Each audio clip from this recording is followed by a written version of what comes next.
Hey, it's me again. I need to make a video. Some things that I learned about judgment. One thing is, it's not so much the words you're saying. Whenever you're judging something, it's more about how it makes you feel.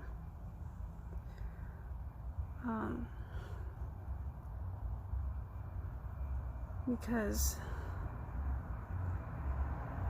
I'm talking about, like critical judgment, not, the judgment with using caution and things like that. I'm talking about the kind of judgment that takes our peace away, the kind of judgment that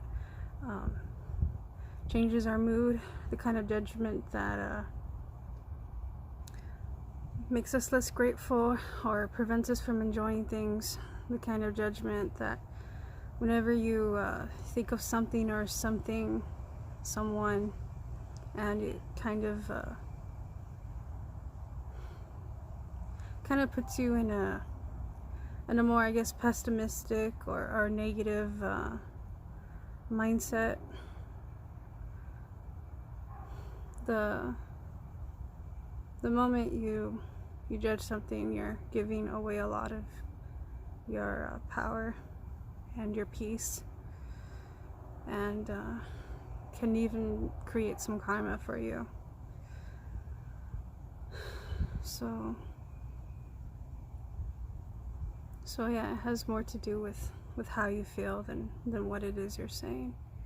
And when you can stop being critical, and I guess that's just, the ego conditioning that teaches us some things like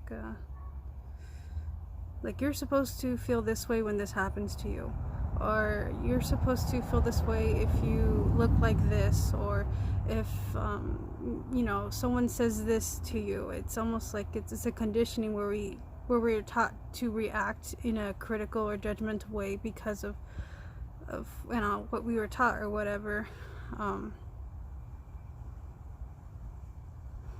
But I think that kind of prevents us from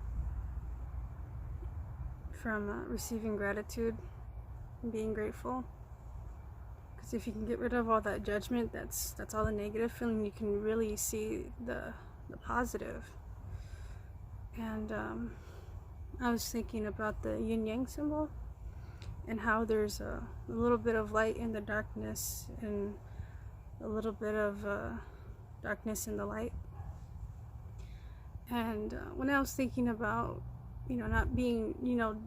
not judging like the darkness, and rather just being grateful for it, and rather, since there's a little bit of light in the darkness, that means with some fine-tuning you can actually appreciate things that could be perceived in the darkness, because it's pretty much a perception. You can take anything and decide where to put it in our minds of dividing and categorizing things.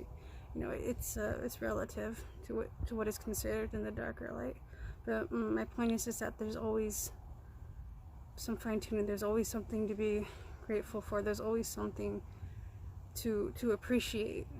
Not everything has to have a critical thing about it, and honestly, that's really powerful, because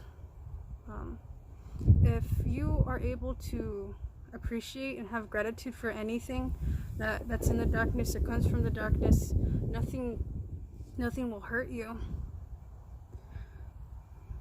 because you're just grateful.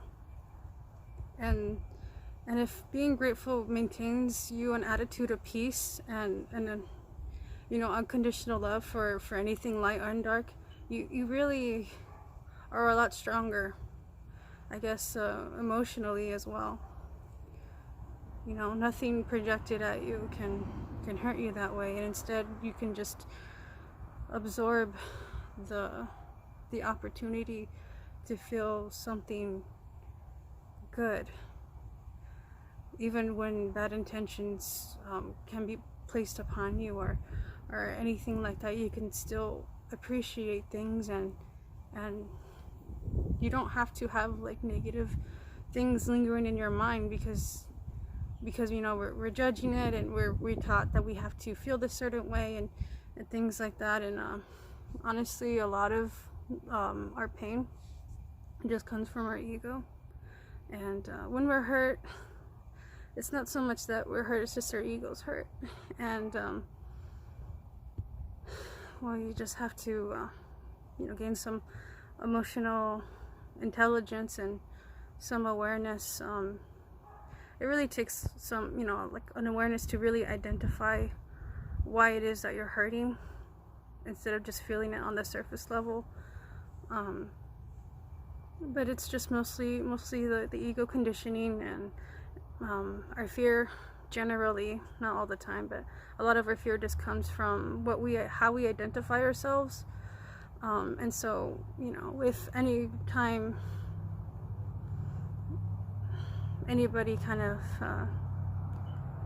says something bad about you or whatever, and if you care too much what other people think, it's because your ego has identified with how other people view you, and that's why it hurts. And sometimes other people can get hurt when their opinion of you starts being changed, or starts to be challenged, or anything like that. And I know in the past I've heard about how gratitude is like the best thing, you know, the best attitude, but I never really integrated it until recently. And it's really kind of melted away fears that I have, or insecurities, because I realized, wait, you know, if I don't judge this thing that's making me afraid, and if I'm grateful for it, well then it goes away, then the fear's gone. So I've just been able to identify things, and I can easily turn it into gratitude, or have enough awareness to really get to understand it, I guess at a psychological level, because I learned a little bit about, you know, psychology and things like that, which you know, like ego.